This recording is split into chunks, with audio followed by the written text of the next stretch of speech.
Hi everyone, welcome back to my channel. So today's video is something I'm really excited about, and it's going to be debunking some common fat loss myths. It's fat loss, not weight loss. I should probably start by saying this. Fat loss is not always weight loss. So sometimes you can grow muscle mass, and muscle is denser than fat. So even though you're growing muscle mass, the scale might be giving you larger numbers, but you might have a lower percentage body fat. This video is going to be about fat loss, not weight loss, but I always sort of mess up the terms. So if I say weight loss, I mean fat loss.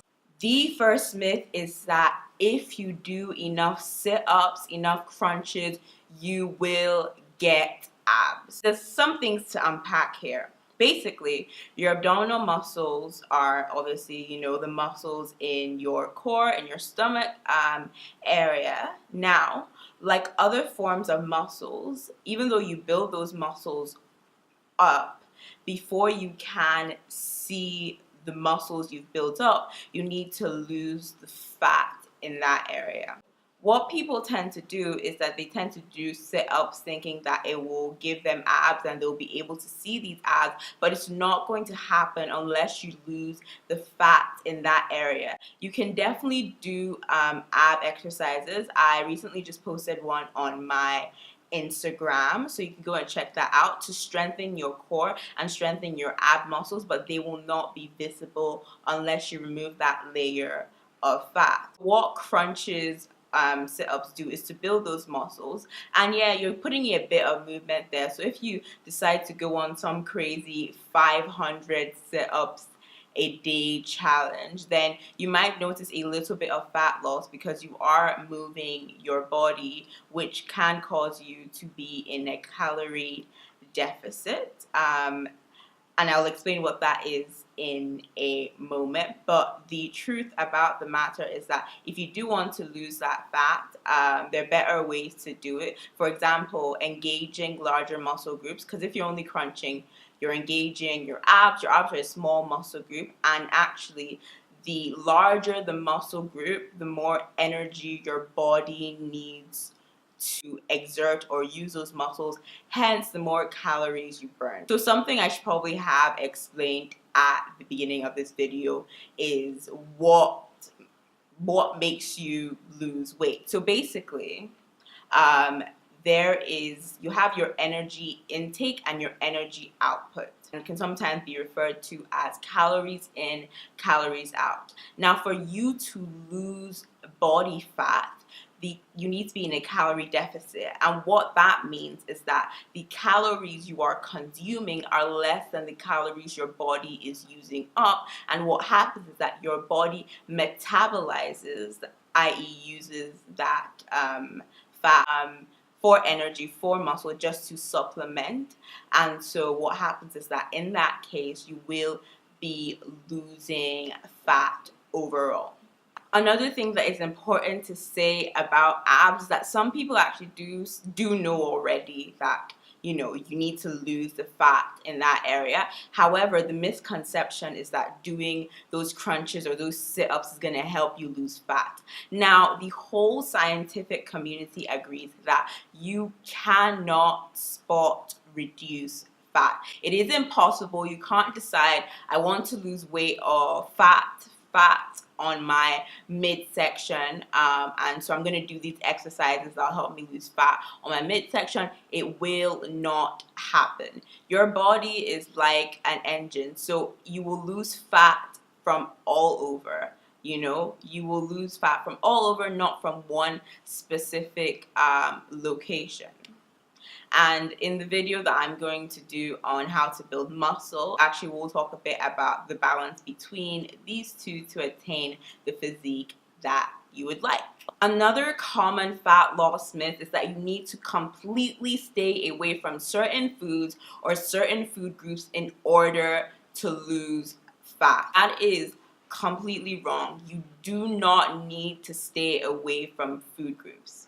So this is something that I've been reading about for years and years and years. And so I actually went online to see, okay, so what are these websites actually saying, and read in more detail. On reading these articles, what they were trying to say is that, like, eating certain foods, for example, foods with high sugar levels, are going to make you crave more of those foods and eat more of those foods. And if you eat more of those foods, you may potentially be in a calorie surplus. One thing that's important to note is that correlation is not causation. For some people, there's a correlation between having high sugar snacks and gaining body fat or not being able to lose body fat. That happens because of other reasons. So what is important is that you get to know yourself. Can you have one Oreo and just have one Oreo? Or do you need to buy the whole pack of Oreos and eat the whole pack of Oreos? Because the chances are, if you eat the whole pack of Oreos, it's not giving you the nutrition you need to fuel your body, so you will still be hungry and you will also still be craving foods with lots of sugar. So one thing that I do for myself, because I quite like a wee snack here and there, so I love popcorn. So I get like the small bags of like proper popcorn, which is actually quite a good popcorn brand, because they add like the sugar and the salt, but it's not excessive. So a small bag of that is not going to keep me off my goals, because I know that whenever I buy the big bag, I completely devour and finish the big bag of popcorn. I personally follow a flexible eating plan. I calculate my food based on my macros, your macronutrients. That is the amount in grams of carbohydrates, proteins, or fats that you're going to be consuming for the day. Now, for example, usually my body will like spend about 2,300 calories if I've worked out during the day, if I have a very active day. I'm trying to eat 1,800 calories when I'm trying to lose body fat. What that means is that my macros also have to fit within that 1,800 calorie. The way it works, which I actually think is quite interesting, is that a gram of carbohydrates has 4 calories, a gram of protein has 4 calories, and a gram of fat has 9 calories. So you can actually like really curate what you're going to be eating,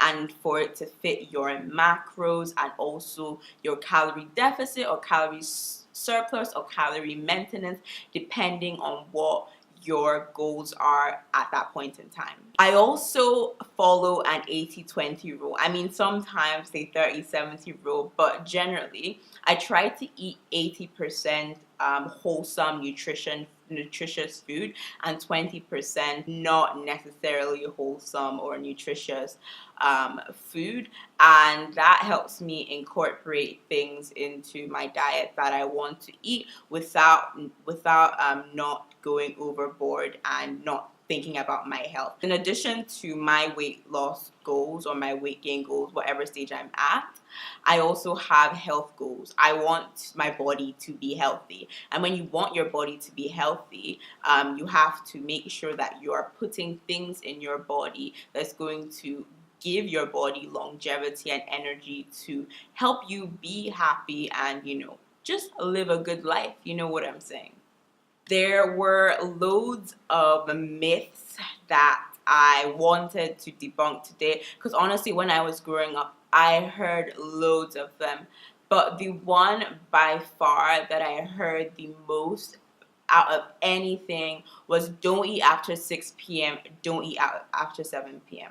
I just wanted to let you know that eating after 6 or 7 or whatever random time this person who's told you this fact has decided doesn't change the way your body transforms the food you've eaten into fat. There's no causal link between eating at night and gaining more fat. Now, what people might have noticed is, because you might know this person who's like, yes, I stopped eating at 7 o'clock and that's how I dropped all these pounds, like you should definitely do it. What might be the case with that particular person is, and it's happened to me loads of times before, is that I have a busy day, an active day, so while I'm doing things, going to uni, you know, just doing everything that I need to do that day, I'm not really thinking about food. I eat when I'm supposed to eat, but, you know, I'm not thinking about food too much. So when I get back home, I'm usually exhausted.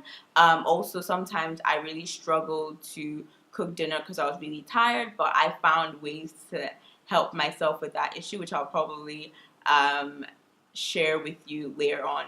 I would go back home and I would just want something that was quick and something that was fast, and usually that was a bag of popcorn. And that bag of popcorn, a huge bag of popcorn, usually took me into a calorie surplus. And when I was in that position, I would not be losing weight because that was my goal at that point in time. So this is how eating later at night can make you gain weight. However, it's totally dependent on you. If you have the self-control to eat at night but not eat unwholesome foods, or not eat foods that are not good for you, then that's like completely fine, and you should go ahead and you should do it. And also, like, if you're hungry, you should probably eat because it's going to affect your sleep. Another thing that some people have pointed out is that some people binge their snacks, and so they'll keep on eating like really late into the night, which stops them from sleeping. And if this stops you from sleeping and you wake up the next day and you're tired, being tired means that you are actually expending less energy, and expending less energy probably means that you will be losing less weight. I will do a video going into detail about this energy balance equation because I think it's very interesting to understand that and understand how your body works in relation to that, because this is the foundation of a lot of nutrition that you will be doing to help your body really reach your goals and feel the way you want it to feel. So, if you were to only get two things from this video, number one, correlation does not equal to causation. If somebody tells you something about fat loss, you need to do your research and find out what the scientists say. And don't only do your research in one place, do your research in a few places, or just come to my channel because I might have covered the topic. Everyone is different. So what might have made someone gain weight because of their personal habits, or gain fat because of their personal habits, might not make you gain fat because you have different habits. So experiment, get to know yourself, get to know what works for you. And that is just what I found as the best way of actually me living a happy, healthy life where I don't feel like, when is this diet going to end? I hope you have enjoyed this video. There were so many other myths that I wanted to bust, but I didn't want to give you information overload. If you'd like me to do a part 2 to this video, please let me know.